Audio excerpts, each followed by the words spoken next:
బ్రహ్మోత్సవాలలో 3వ రోజు రాత్రి శ్రీదేవి భూదేవి సమేత మలయప్ప స్వామి ముత్యపు పందిరి వాహనంపై మాడవీధుల్లో ఊరేగుతారు.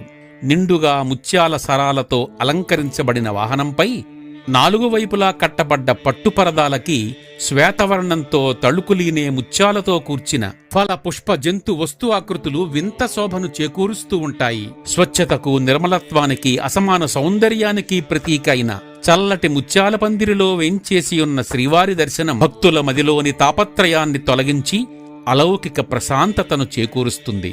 ద్వాపరయుగంలో ముక్కు కొనలో ముత్యాన్ని ధరించినవాడు, కృతయుగంలో ముత్యాల గొడుగు రూపంలో ఉన్న ఆదిశేషుని 1000 పడగల కింద విశ్రాంతి తీసుకున్నవాడు అయిన శ్రీ మహావిష్ణువు బ్రహ్మోత్సవాలలో ముత్యాల పందిరి వాహనంలో ఊరేగుతుంటే ఆ శ్రీవారిని దర్శించుకుంటే భక్తులు పులుకడిగిన ముత్యాల్లా స్వచ్ఛమైన మనస్సుతో ఆవిష్కరింపబడతారు.